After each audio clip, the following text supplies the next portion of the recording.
வாழ்க வையகம், வாழ்க வையகம், வாழ்க வளங்கள்.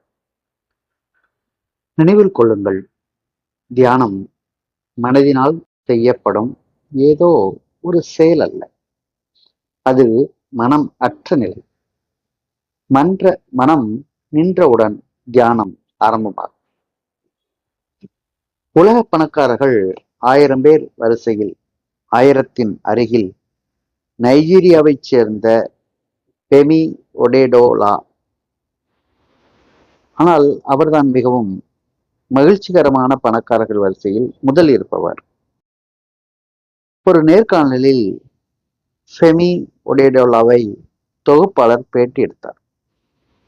உங்களை வாழ்க்கையின் மகிழ்ச்சியான மனிதராக மாற்றியது எது?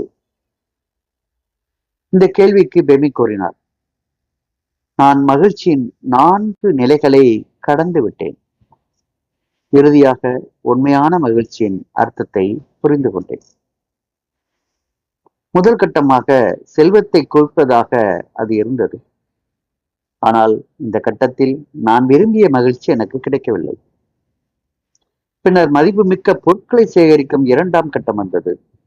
ஆனால் இந்த விஷயத்திலும் விளைவும் தற்காலிகமானதாக நான் உணர்ந்தேன். மதிப்புமிக்க பொருட்களின் மீதான ஈர்ப்பு நீண்ட காலம் நீடிக்கவில்லை. பின்னர் பெரிய திட்டங்களை பெறுவதற்கான 3ஆம் கட்டம் வந்தது. நைஜீரியா மற்றும் ஆப்பிரிக்காவில் 95% டீசல் விநியோகத்தை நான் வைத்திருந்தேன். ஆப்பிரிக்காவிலும் ஆசியாவிலும் நான் மிகப்பெரிய கப்பல் உரிமையாளராக இருந்தேன்.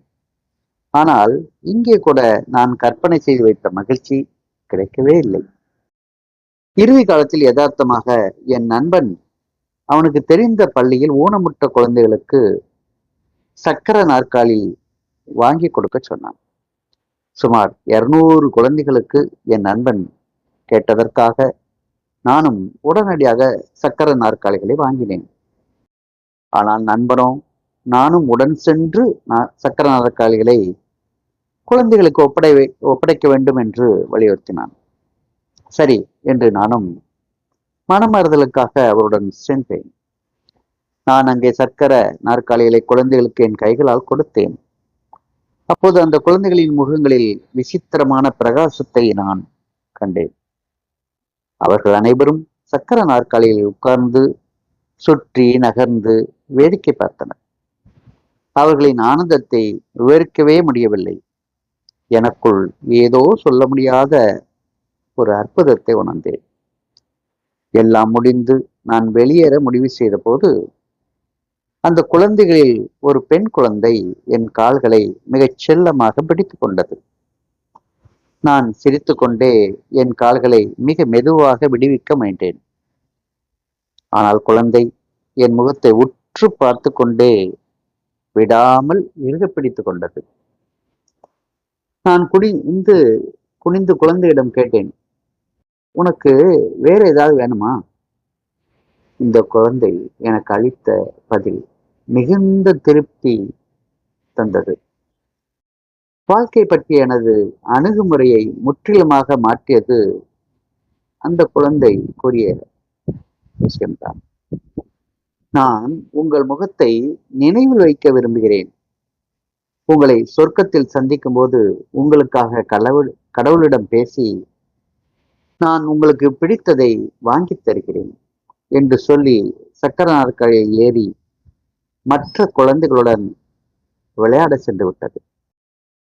தெய்வத்தின் அருளை, உண்மையான மகிழ்ச்சியை நான் அன்றுதான் முழுமையாக உணர்ந்தேன். செல்வம் சேர்ப்பதில் வெற்றி அடைபவர்கள் அதை அனுபவிப்பதில் தோல்வி அடைகிறார்கள். ஆன்மீகம் குறித்து படிப்பது சுயத்தை உணர்வதற்காக, ஆனந்தமாக வாழ்வதற்காக. சுயத்தை உணரும் அடிப்படைகளை படித்து புரிந்து கொண்டு தன்னை உணரும் தியான பயிற்சிகளை செய்ய வேண்டும். அப்போதுதான் ஆன்மாவை உணர முடியும். மேலும் சுயத்தின் மகிழ்ச்சியையும் ஆனந்தத்தையும் வாழ்வில் உணர முடியும். ஆன்மா என்பதன் அர்த்தத்தை அனுபவத்தில் உணர முடியும்.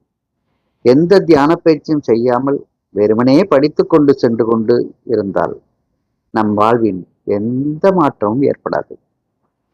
அன்பை பெறுவதை மறந்து விடுங்கள். அன்பை வெறுமனே கொடுங்கள். உங்களுக்கு நிறைய அன்பு கிடைக்கும். நாம் பின்பற்ற வேண்டியது நம் இயற்கையைத்தான். அதனை முழுமையாக நம்பி அது எங்கே நம்மை வழிநடத்தி செல்கிறதோ அங்கே சென்றால் போதும். நான் எனும் ஆணவம் தகர்த்தெறியப்பட்ட பிறகு எது மீதமிருக்கின்றதோ அதுவே அன்பு, சுயம் எனும் நம் நிஜ உயிர்ப்பினை மூடியிருந்த சுவர் தகர்த்தெறியப்பட்டால் அப்போது மிஞ்சுவதே அன்பு. இதுவேதான் கடவுளும் கூட. ஆகவே ஒருவனால் கடவுளை தெரிந்து கொள்ள முடியாது, ஆனால் அவனால் கடவுள் ஆக முடியும். வாழ்க வளம்.